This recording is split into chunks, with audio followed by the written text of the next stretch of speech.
Hello students, कैसे हो आप सब लोग। आज हम अभी जो टॉपिक शुरू करने वाले हैं, ये इंजीनियरिंग मैथ्स रिलेटेड है। एंड इस टॉपिक का नाम है, बहुत इंपॉर्टेंट टॉपिक है, प्रोबेबिलिटी।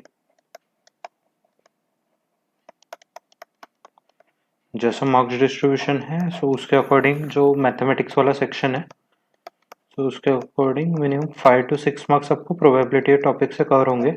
एंड यहाँ पे प्रोबेबिलिटी करने का फायदा आपको जो क्वांट सेक्शन जो रहता है, तो फिर जिसको हम एप्टीट्यूड भी कहते हैं, उसको भी वहां पे आपको मतलब एक या दो क्वेश्चंस आ जाएंगे, वो भी आप कवर कर लोगे। एंड ये मैथ्स के 5-6 क्वेश्चंस, मतलब टोटल आपको एक एवरेजली 7 to 8 मार्क्स आपको ये सेक्शन से मिल जाएंगे, आप अगर ये प्रोबेबिलिटी पूरा अच्छे से करेंगे तो। ज़्यादा टाइम नहीं वेस्ट करते हैं, लेट्स स्टार्ट अवर सेशन। सबसे पहले प्रोबेबिलिटी में एक टर्म आता है, वो होता है random experiment, right. So random experiment क्या होता है, ये हम पहले देखते हैं। इसका जो डेफिनेशन वाइज जो सेंस होता है वो ऐसा होता है, एन एक्सपेरिमेंट, EXPT मतलब एक्सपेरिमेंट लिख रहा हूँ मैं, whose outcome cannot be predicted, मतलब ऐसा एक्सपेरिमेंट जिसका जो आउटकम है वो हम प्रेडिक्ट नहीं कर सकते, can not be predicted, but it is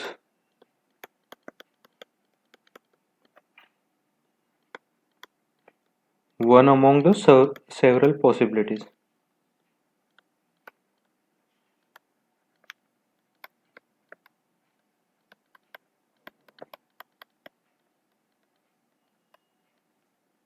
ठीक है, is called as random experiment.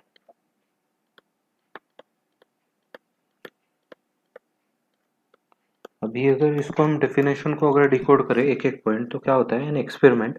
Experiment मतलब क्या चीज कि आप जो लैब में एक्सपेरिमेंट करते थे बचपन में या कॉलेज में, उसी टाइप का एक एक्सपेरिमेंट, लेकिन किसका, जिसका आउटकम हम प्रेडिक्ट नहीं कर सकते, कैन नॉट बी प्रेडिक्टेड, मतलब उसमें क्या होगा ये हम कह नहीं सकते, but it is one among the several possibilities. Suppose आपने अगर एक कॉइन फ्लिप किया, एक जगह हेड्स रहता है, अगली जगह पे टेल्स रहता है, राइट। आपको पता नहीं, मतलब आपको पता है इधर हेड्स आएगा या टेल्स आएगा, लेकिन आपको ये नहीं पता कि अगर आपने एक बार फ्लिप किया तो मतलब नीचे आके क्या आएगा, हेड्स आएगा या टेल्स आएगा, राइट। आपको पता नहीं रहता है।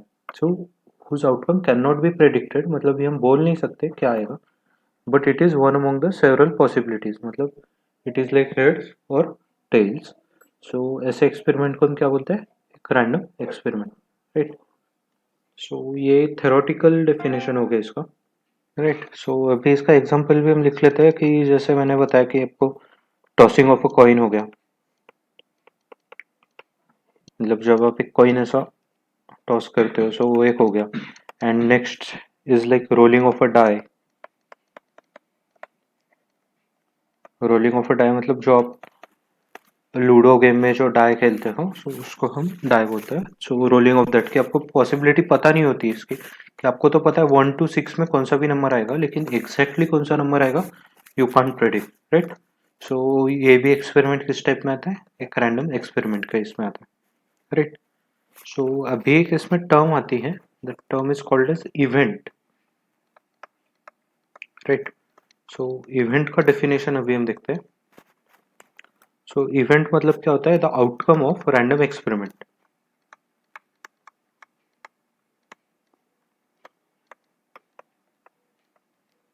The outcome of random experiment is called as event, right students। मतलब अभी अपने जो डाई ऊपर, डाई अगर रोल किया आपने या फिर कॉइन अगर टॉस किया, उसका जो आउटकम आया, उस आउटकम को हम क्या बोलते हैं, इवेंट कहते हैं, राइट। आई डोंट थिंक कि आपको इसके रिगार्डिंग मतलब और ज़्यादा बताने की ज़रूरत है। जब हम क्वेश्चंस करने लगेंगे तब आपको वैसे ही एक एक मतलब उसका सेंस पता चलते जाएगा कि क्या होता है क्या नहीं होता है, राइट। सो अभी इसका जो एक चांस होता है, मतलब आपने सपोज एक डाई रोल किया, उसमें एक चांस भी आता है ना कि मतलब क्या आएगा, उसी को हम एक तौर से प्रोबेबिलिटी भी बोलते हैं। यहाँ पे हम क्या लिख कर सकते हैं, the chance of this event is denoted by P of E।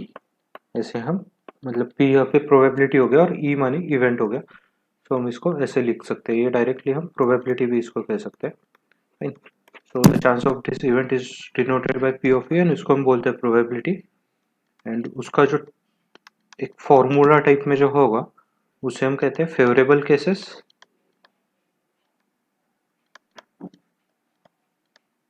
Upon total number of cases, right. Right. So it is like probability of an event equal to favorable cases upon total number of cases. And जो ये probability जो है P of E ये हमेशा किस range में लाई करती है? 0 लेस देन और equal to P of E less than और equal to 1।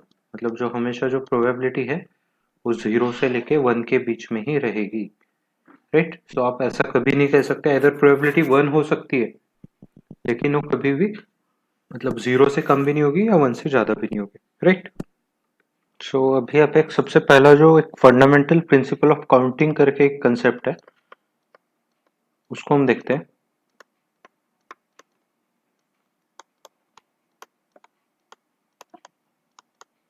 Fundamental principle of counting, right. So इसका जो एक थ्योरेटिकल डेफिनेशन है वो ऐसे आता है कि सपोज अगर एक कोई तो वर्क है, राइट, उसको हम कर सकते हैं एक तो m वेज से, राइट। मतलब आप एक काम को सपोज दो तरीके से कर सकते हो, उसी काम को अगर आप 5 तरीके से कर सकते हो मतलब n वेज से, ठीक है। सो टोटल कितने तरीके से आप काम कर सकते हो? सो टोटल वो काम कर सकते हो m इंटू एन वेज से, राइट। मतलब 5 इंटू 10 वेज से आप वो काम कर सकते हो, राइट स्टूडेंट। सो इसके रिगार्डिंग शायद ज़्यादा एक्सप्लेनेशन देने का नीड नहीं होगा, ये मोस्टली सबको आता है, लेकिन फिर भी बेसिक कंसेप्ट बनना चाहिए प्रोबेबिलिटी का, इसलिए मुझे सबको ध्यान में रखते हुए मतलब फ्रॉम बेस से मैं बता रहा हूँ, राइट। कि अभी रिपीट करता हूँ कि सपोज एक काम अगर आप m वेज से करते हो एंड उसी काम को अगर आप n वेज से भी कर सकते हो, so total you can do that work in m into n number of ways, right student. तो यहाँ पे हम एग्जांपल के तौर पे ऐसे बोल सकते हैं कि एक सपोज हॉल है, उसमें एंटरिंग के 2 वेज है एंड आउटसाइड जाने के 3 वेज है। सो टोटल मतलब कितने नंबर ऑफ वेज है? सो यहाँ पे हम बोल सकते हैं कि directly 2 into 3 equal to 6 number of ways है, राइट। कि अब मतलब 6 तरीके से आप अंदर भी आ सकते हो और बाहर भी जा सकते हो, कि आप अगर यहाँ से अंदर आए तो यहाँ से बाहर जा सकते हो। लुक अभी मैं आपको प्रोबेबिलिटी का जो रियल सेंस है वो बताता हूँ। देखिए अगर आप ये सपोज इसको हम 1 नंबर देते हैं, यहाँ से अंदर आए आप यहाँ से बाहर जा सकते हो, आप यहाँ से बाहर जा सकते हो, आप यहाँ से भी बाहर। अब तक कितने वेज हो गए? 3 वेज हो गए, राइट। अभी आप अगर यहाँ से अगर अंदर आए हो, उसको 2 नंबर देते हैं। सो वैसे same from here, from here, from here, click. So ये भी कितने वेज है? Total 3 ways. सो टोटल हमारा आंसर कितना आया था? 6 वेज। एंड हमने यहाँ से भी मतलब मैन्युअली कैलकुलेट भी करके कितना निकाला? 6 वेज। ये अभी ये डायग्रामेटिक में मतलब डायग्राम में सिर्फ 2 और 3 थे नंबर ऑफ डोर्स, इसलिए पॉसिबल था। लेकिन अब कभी यहाँ पे 59 और 49 अगर रहा तो आप ये कैसे करेंगे? सो इसके लिए आपके लिए फॉर्मूला दिया हमने डायरेक्टली 59 इंटू 49। सो ये जब आप कर लोगे इसका कैलकुलेशन, सो आपको एग्जैक्टली वो नंबर ऑफ वेज मिल जाएंगे जिससे आप अंदर आ सकते हैं और बाहर जा सकते हैं, राइट स्टूडेंट्स। और जो अगला टर्म आता है स्टूडेंट्स वो होता है सैंपल स्पेस। बहुत से लोग आप ये 10th में भी मतलब पढ़ चुके होंगे। सैंपल स्पेस इसको हम डिनोट करते हैं एस से। इससे पहले जो था अ, ये था इवेंट, इसको हमने डिनोट किया था पी ऑफ ई से। लेकिन अभी ये सैंपल स्पेस जो है इसको हम डिनोट करते हैं एस से, राइट। सो सैंपल स्पेस का डेफिनेशन क्या होता है? The collection of all possible outcomes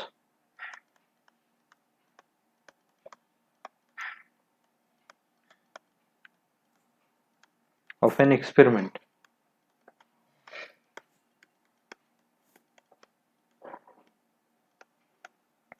is called as sample space.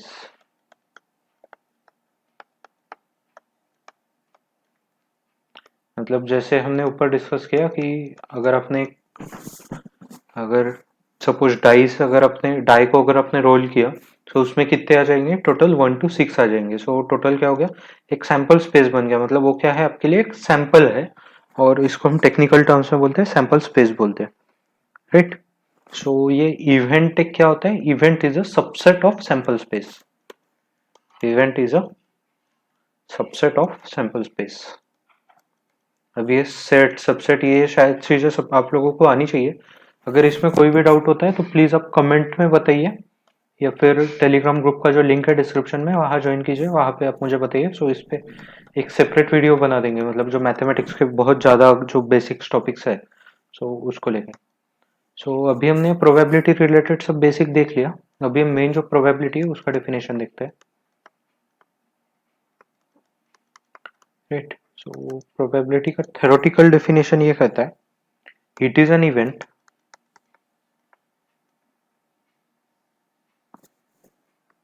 सो हम डिफाइन ऐसे कर सकते हैं इसको कि probability of an event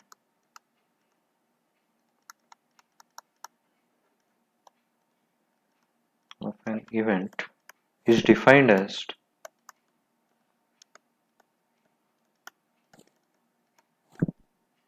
the ratio between favorable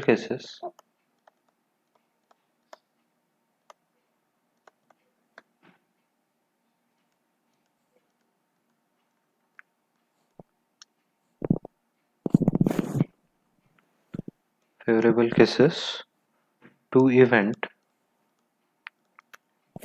and total number of veg. मतलब टोटल नंबर ऑफ वेज कितना हो गया, एस, जो सैंपल स्पेस था वही टोटल वेज, इसको हम बोल सकते हैं एस, राइट।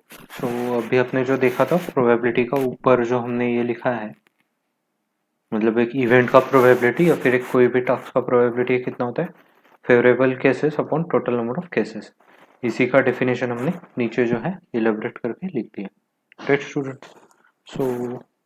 सो अभी जो प्रोबेबिलिटी होती है वो एक तो मतलब दो आती है, दो टर्म से हम बोल सकते हैं उसको, कि प्रोबेबिलिटी जो है वो एग्जैक्टली बनाएगी, या फिर प्रोबेबिलिटी जो है वो मतलब आइदर लेस देन और जीरो और इक्वल टू वन आ जाएगी, राइट। मतलब जब एक ही जब केस है कि सपोज हमने कहा कि सपोज आपका जो कॉइन है उसको सिर्फ एक ही साइड है अगर हेड, सो आप अगर कहेंगे कि इस पे हेड आने की मतलब दोनों साइड पे अगर आपके कॉइन पे हेड हेड ही अगर लिखा है, सो आप अगर पूछेंगे कि हेड आने की प्रोबेबिलिटी क्या है, सो कितनी हो जाएगी directly, probability of head will be equal to one.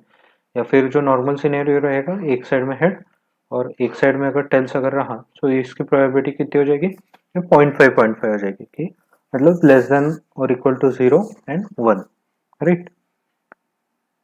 सो अभी कुछ हम इवेंट जो रहते हैं, सो उसके बारे में हम सीखेंगे। इवेंट से बहुत इंपॉर्टेंट है प्रोबेबिलिटी के एस्पेक्ट में।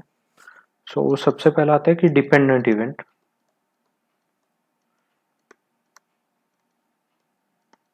राइट। सो जस्ट कुछ नहीं, ये वेन डायग्राम की तरफ मतलब वेन डायग्राम यूज करके मैं आपको समझाऊंगा। ये ए बी, सो यहाँ पे क्या हो गया, दोनों एक में पे इज लाइक डिपेंडेंट है, क्योंकि एक का पार्ट दूसरे में कुछ तो है, सो इसलिए both are is like dependent event. Second आता है, होता है म्यूचुअली एक्सक्लूसिव इवेंट।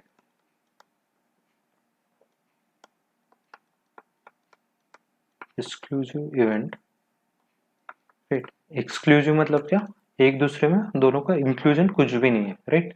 तो इसलिए हम बोल सकते हैं उसको म्यूचुअली एक्सक्लूसिव। ये हो गया ए, ये हो गया बी, ये दोनों क्या हो गया अभी, म्यूचुअली एक्सक्लूसिव है, क्योंकि दोनों में कुछ भी रिलेशन है क्या, कुछ भी कॉमन चीज है क्या, नहीं है, तो इसलिए म्यूचुअली एक्सक्लूसिव इवेंट। थर्ड जो आता है, ये ब्रॉड टर्म्स में बोल सकते हैं इसको इंडिपेंडेंट इवेंट। इंडिपेंडेंट इवेंट, सो इसमें क्या होता है कि सैंपल स्पेस ही अलग होता है। आपने कॉइन टॉस किया और डाई रोल किया, दोनों का जो इवेंट हो गया वो कैसा कैसा हो गया, अलग अलग हो गया, राइट। ये बी, एक ए, इसका सैंपल स्पेस S1 है, इसका सैंपल स्पेस S2 है। सो ये दोनों हम क्या बोल सकते हैं, ये दोनों क्या हो गए, इंडिपेंडेंट इवेंट हो गए, राइट। सो अभी इसमें कुछ इंपॉर्टेंट थ्योरम्स होते हैं, तो उनको हम देखेंगे। सबसे पहले होता है addition theorem. Right. So addition theorem क्या कहता है वो पहले देखते हैं कि if A and B are two events,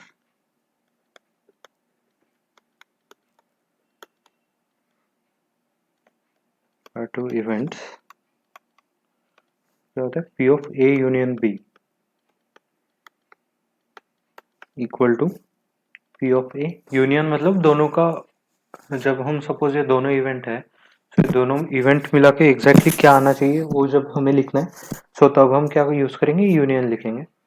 P of A plus P of B minus, मतलब ये हो गया ये बी हो गया, दोनों का सम तो कर लिया लेकिन इसमें एक्स्ट्रा पार्ट क्या आ गया, ये आ गया, right. So minus P of A intersection B, right. So मतलब दोनों का सम तो कर लिया लेकिन एक बार जो इन दोनों के जो बीच में है उसको हमने एक बार माइनस कर दिया, मीन्स हमको क्या मिल गया, टोटल जो है सैंपल स्पेस वो मिल गया, राइट। सो जब ये दोनों म्यूचुअली एक्सक्लूसिव जब होते हैं, मतलब ये ऐसा है ए बी लेकिन इनका sample space is like S1 ही है, ए ये बी, सो ये भी क्या हो गया, म्यूचुअली एक्सक्लूसिव। सो उस सिनेरियो में क्या होता है, P of A union be directly क्या हो जाएगा, इंटरसेक्शन कुछ नहीं, मतलब क्या है, जीरो है। सो ये बन जाएगा P of A plus P of B, right.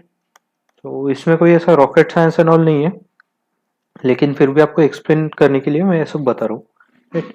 And जो थर्ड आता है वो होता है P of A union B union C. ये तीनों अगर म्यूचुअली एक्सक्लूसिव है तो वैसे भी केस में क्या होगा, P of A plus P of B, sorry, plus P of B plus P of C, right. So ये हो गया, मतलब एडिशन थ्योरम में ये तीन चीज आती है। बाकी इसका जो इंटरसेक्शन, मतलब इसके जो क्वेश्चंस है वो हम आगे देखते हैं, राइट। सो अभी नेक्स्ट जो थ्योरम आती है वो होती है मल्टीप्लिकेशन थ्योरम।